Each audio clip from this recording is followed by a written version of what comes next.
let's just move on further towards the question number 8. Question number 8 says that classify the following as rational or irrational.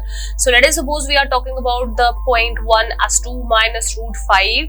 The further is 3 plus root 23 minus root 23. The further is 2 root 7 by 7 root 7, and the last one is nothing but 2 pi. So we have to classify whether they are rational or whether they are irrational. So let's just talk about the very first part. As we know that 2 minus root 5, in which 2 is a rational part and root 5 is an irrational part, so we cannot subtract a rational as well as an irrational part, so it definitely results into the same, means it is always be the same as 2 minus root 5 because we cannot simplify them at all.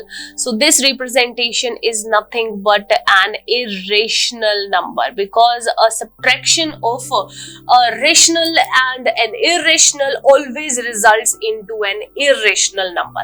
So let's just move on toward the second part. The second part is nothing but 3 plus root 23 minus root 23. So let's just simplify it as 3 plus root 23 minus of root 23. So it is nothing but minus of root 23, and we know that root 23 and root 23 are like terms or the like irrational number, so we can simplify them as we can cancel them because it is positive, it is negative.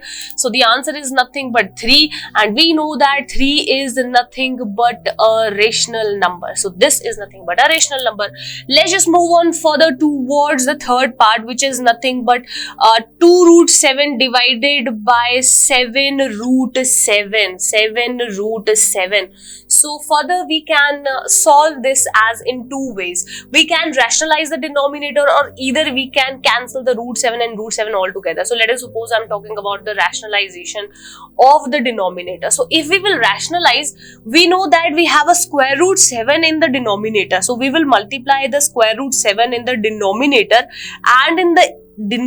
and in the numerator as well, because the rationalization means you have to multiply the same irrational number in the numerator as well as in the denominator. This is all about the rationalization process. So we will get the answer as 2 root 7 into root 7 in the numerator and 7 root 7 into root 7 in the denominator. And we know that root 7 into root 7 means the 7 into 7 under the same square root, means 2 root 7 into 7 and further 7 root 7 into 7. So we can take a single 7 out of this particular square root, means the answer is nothing but 2 into 7 and the denominator will be like 7 into 7. So when we will cancel 7 and 7 all together, means 7 into 1 is nothing but 7. So the answer will be like 2 into 1 is 2 and 7 into 1 is nothing but 7. So 2 by 7 is nothing but a rational number. So this is nothing but a rational number. And the other case would be like we can cancel root 7 and root 7 altogether, because root 7 into root 7 is nothing but 1, means when we will divide them, so root 7 into 1 is nothing but root 7. So we can cancel these root 7 all together. So we get the answer as 2 by 7. So 2 by 7 is nothing but my answer. So you can do either way with the help of rationalization method, or either by cancelling out the common root 7 in the numerator as well as in the denominator.